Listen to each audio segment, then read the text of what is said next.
Spider-Man, a game that has been a fan favorite for over 40 years, starting with simple side-scrollers and evolving into massive open-world adventures. In this video, we'll explore every game in the series and see how it evolved over time. This is the evolution of Spider-Man. The journey of Spider-Man in video games began all the way back in 1982. As the first video game to feature the web slinger, it was a simple yet innovative title for its time. Players controlled Spider-Man as he scaled a tall building, defusing bombs planted by the Green Goblin. The game introduced basic mechanics like web swinging and wall climbing, primitive by today's standards, but groundbreaking in 1982. It was a humble start to what would become one of the most iconic superhero franchises in the video game history. In 1989, The Amazing Spider-Man and Captain America in Doctor Doom's Revenge introduced an exciting crossover starring Spider-Man and Captain America as they faced off against a lineup of iconic Marvel villains, all under the command of Doctor Doom. This side-scrolling game featured a unique twist. Players alternated control between the two heroes after each battle, Spider-Man and Captain America. However, despite its innovations, the game was held back by clunky controls and repetitive gameplay. Years later, it earned a harsh critique, being named the 27th worst computer game. In 1990, The Amazing Spider-Man made its debut on home computers like the Commodore 64 and Amiga, and was later ported to platforms like IBM PC, Amstrad CPC, and Atari ST, expanding its reach to a wide audience. For the first time, the game leaned heavily into Spider-Man's abilities. Players could climb walls, swing across gaps, and use his web to attack enemies or solve puzzles. Each level introduced familiar villains like Sandman, Rhino, and the Scorpion. The Amazing Spider-Man vs. the Kingpin launched in the same year on Sega platforms like the Genesis, Game Gear, Sega CD, and Master System, bringing an exciting new level of freedom to Spider-Man games. Developed by Technopop, the game tasked players with stopping the Kingpin, who had framed Spider-Man for a crime and planted a bomb set to destroy New York City. For the first time, players could explore an interconnected world. The game introduced resource management by requiring players to collect web fluid to keep swinging and fighting.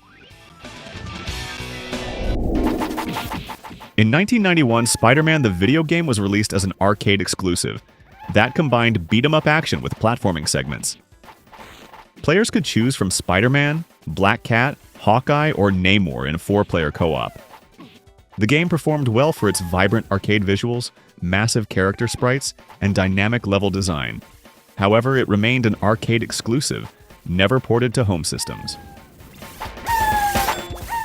In 1992, Spider-Man: The Return of the Sinister Six brought Spider-Man to the NES, pitting him against one of his most iconic villain team. The game followed Spider-Man as he worked to stop the Sinister Six, Dr. Octopus, Sandman, Mysterio, Vulture, Electro, and Hobgoblin, before they could carry out their sinister plans. This side-scrolling action game introduced combat-focused gameplay, with an emphasis on using Spider-Man's punches, kicks, and web abilities to take down enemies. Players also had to solve puzzles and navigate platforming challenges.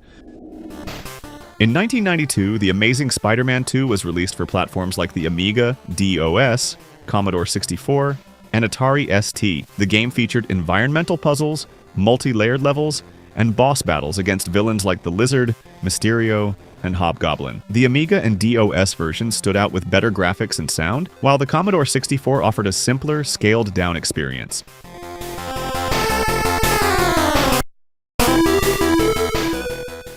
In 1994, Spider-Man and Venom: Maximum Carnage returned to the SNES and Sega Genesis, becoming one of the most memorable Spider-Man games of the 90s. Based on the popular comic book storyline, the game allowed players to take control of both Spider-Man and Venom as they teamed up to stop Carnage and his army of villains. This side-scrolling beat-em-up stood out for its comic-style cutscenes, faithfully recreating panels from the original story arc. Maximum Carnage also featured appearances from Marvel heroes like Captain America and Cloak and Dagger, who could assist players during tough battle. In 1995, Spider-Man and Venom: Separation Anxiety, a follow-up to Maximum Carnage. This game focused on a new threat, an army of symbiotes created by the Life Foundation, forcing Spider-Man and Venom into an uneasy alliance. This side-scrolling game improved on its predecessor by introducing a 2-player co-op mode, where players could team up as Spider-Man and Venom to battle enemies together. Combat was fast and intense, with the duo facing off against waves of thugs, symbiotes, and iconic villains like Carnage. In 1996, The Amazing Spider-Man Web of Fire brought several improvements to the series. This game refined Spider-Man's movement, introducing smoother web-swinging mechanics and more fluid wall-crawling animations, which made navigating levels feel more natural than in previous titles. A notable addition was the inclusion of energy web hazards, forcing players to carefully plan their routes through levels. Combat was also enhanced, with Spider-Man's attacks feeling faster and more responsive, allowing players to chain combos more effectively.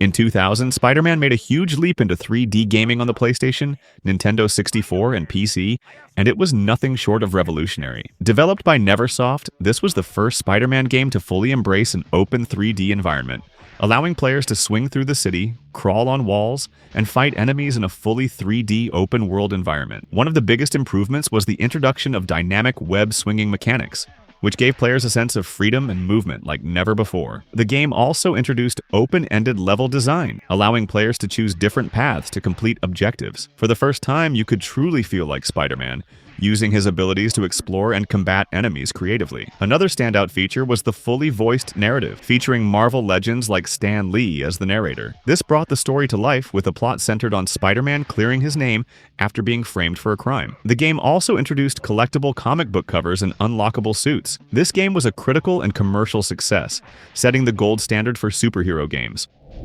In 2001, another 2D game, Spider-Man 2: The Sinister Six was released for the Game Boy Color. Developed by Vicarious Visions and published by Activision, this game introduced new gadgets like web traps and impact webbing, and featured 6 stages with varied environments, from city rooftops to underground lairs. Despite hardware limitations, it stood out for its detailed sprites and smooth animations. Spider-Man 2: Enter Electro, released in the same year for PlayStation, a direct sequel to the groundbreaking Spider-Man. Developed by Vicarious Visions, this 3D action game expanded on its predecessor with new powers, environments, and a more robust story, featuring Spider-Man facing off against Electro and other iconic villains like Sandman and Shocker. The game introduced more varied level designs, including outdoor environments and larger areas to swing through. Players could also experiment with new web-based moves and gadgets. Although the game reused many assets from its predecessor, it delivered a fresh narrative and refined mechanics. Spider-Man Mysterio's Menace marked Spider-Man's first appearance on the Game Boy Advance. The game was generally well received, praised for its colorful graphics, fluid animations, and responsive controls, which made combat enjoyable. The story was straightforward, pitting Spider-Man against Mysterio and a lineup of villains like Rhino and Scorpion. While the gameplay was fun, it didn't push many boundaries, with critics noting its relatively short length and lack of innovation in level design.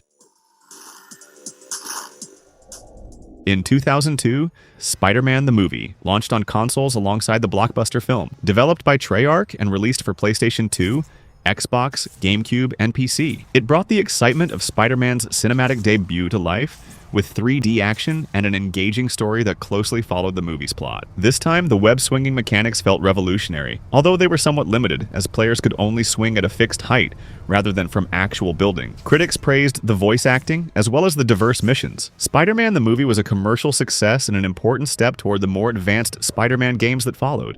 In 2004, Spider-Man 2 was released for the same platforms. For the first time, players were given an expansive, open-world New York City to explore. Instead of webs attaching to thin air as in previous games, Spider-Man's webbing now adhered to actual buildings, creating a sense of realism and immersion that was completely unmatched at the time. The game's open-world design wasn't just for show. It also introduced side missions like rescuing civilians, stopping robberies. Combat mechanics were also enhanced, introducing combo-based attacks and web-based moves that allowed players to creatively take down enemies. Spider-Man 2 also featured a day-night cycle, a living city with pedestrians and vehicles. In 2005, Ultimate Spider-Man introduced several new features to the Spider-Man franchise. The game used a unique cel-shaded art style, designed to mimic the look of the Ultimate Spider-Man comics, making it stand out visually from previous entries. Players could take control of both Spider-Man and Venom, each offering distinct gameplay styles. While this wasn't the first game to feature both characters, Ultimate Spider-Man gave Venom a deeper role, integrating his destructive gameplay into the story. The open-world New York City was also enhanced, featuring new side activities like Human Torch races, citywide collectibles, and dynamic encounters with civilians needing rescue. In 2006, Spider-Man: The Battle of New York launched on the Nintendo DS and Game Boy Advance. This side-scrolling action game let players control both Spider-Man and the Green Goblin, each with unique abilities. Though limited in scope, it offered a fresh perspective by letting players experience the story from both hero and villain viewpoints. In 2007, Spider-Man 3 introduced several improvements to the series. The open-world New York City was larger and more detailed, featuring distinct neighborhoods like Harlem and the Financial District. Web-swinging mechanics were refined, offering more control and a smoother traversal experience. Combat saw significant upgrades with a wider range of combos and finishers, along with the introduction of the Black Suit. This suit gave Spider-Man enhanced strength, speed, and unique combat abilities. Side missions were also expanded, including gang battles, crime waves, and races, offering more variety outside the main story. In 2007, Spider-Man Friend or Foe shifted to a linear, arcade-style brawler with a focus on cooperative action. The game's story reimagined events from the films, allowing Spider-Man to team up with the villains and allies. Each character has its own abilities. The game featured a drop-in, drop-out co-op mode, allowing a second player to join at any time. Levels were set in diverse, exotic locations like Tokyo, Cairo, and Nepal, offering a change from the usual New York City setting.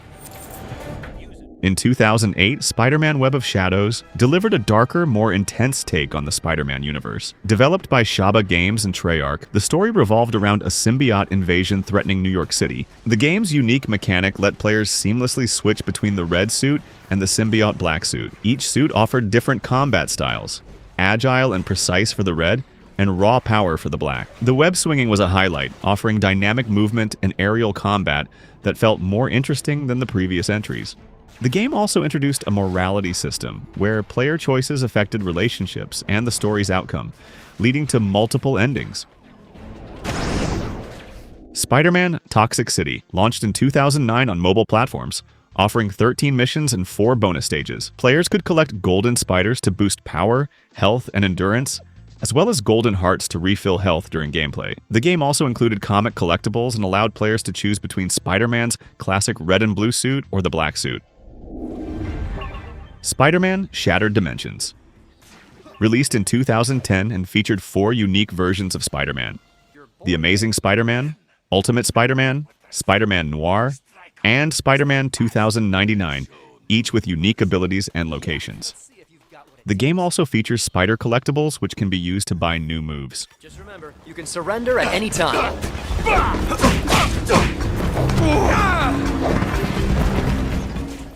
Spider-Man: Edge of Time released in 2011 and brought a bold narrative twist to the franchise, delivering a dual protagonist adventure starring Peter Parker's Amazing Spider-Man and Miguel O'Hara's Spider-Man 2099. Developed by Beanox, the game introduced a time travel storyline where actions in one timeline directly influenced events in the other. This interconnected gameplay was the game's standout feature. For example, if Spider-Man 2099 destroyed an obstacle in the future, it could clear a path for Amazing Spider-Man in the past. It was a creative way to link 2 iconic versions of Spider-Man.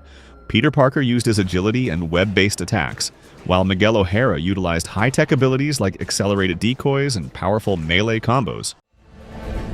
The Amazing Spider-Man released in 2012 and brought Spider-Man back to an open-world format, releasing as a tie-in to the movie reboot. The game took inspiration from the Batman Arkham series, blending open-world exploration with cinematic combat and stealth mechanics. One of the most significant improvements was the return of open-world web-swinging, allowing players to freely explore Manhattan once again. The web-swinging mechanics featured more fluid animations, with webs now attaching to buildings, adding a sense of realism missing from earlier games. Combat was another highlight, introducing a free-flow system where Spider-Man could chain attacks, counters, and web-based moves seamlessly. For the first time, stealth played a key role. Players could use Spider-Man's agility to stick to walls, drop from ceilings, and take out enemies silently. Something's wrong.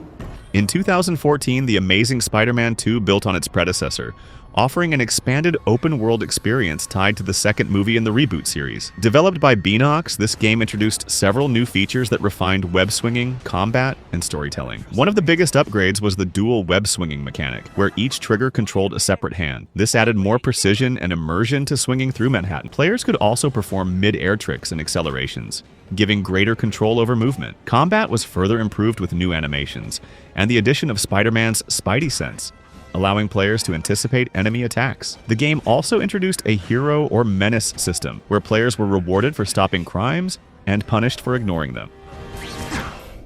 Spider-Man Unlimited, released in 2014 by Gameloft for mobile platforms. It combined fast-paced action, web-swinging, and combat with a roster of alternate Spider-Men. This game remained active for years, with regular updates and new characters, before its servers were shut down in 2019. Spider-Man. Nick Fury? This can't be good. You got that right. And then came a big entry, Marvel's Spider-Man. Released in 2018 for PlayStation 4 and developed by Insomniac Games, this title redefined Spider-Man games with a host of new and unique features. The game perfected the web-swinging system, building on the foundations of previous titles like Spider-Man 2. Traversing New York City felt great, with animations that adjusted dynamically to Spider-Man's movement. Combat was equally impressive, blending fluid combos, gadget-based attacks, and an innovative use of the environment. Players could use webs to yank objects, swing them into enemies, or immobilize foes mid-fight, making every encounter feel dynamic and strategic. The game also featured a photo mode, letting players capture cinematic shots of Spider-Man mid-swing or posing across the city's landmark. Additionally, players could unlock a wide range of suits from Spider-Man's history. In 2020, Miles Morales came with new features and enhancements. Set during a snowy winter in New York City, the game introduced Miles as the lead character, offering a fresh perspective and unique powers that set him apart from Peter Parker. Miles brought new abilities to the gameplay, including bioelectric venom attacks, camouflage for stealth, and unique gadgets. Combat and traversal were enhanced with his acrobatic animations. The game also took advantage of next-gen hardware, offering faster load times, ray-traced reflections, and a vibrant and detailed open world.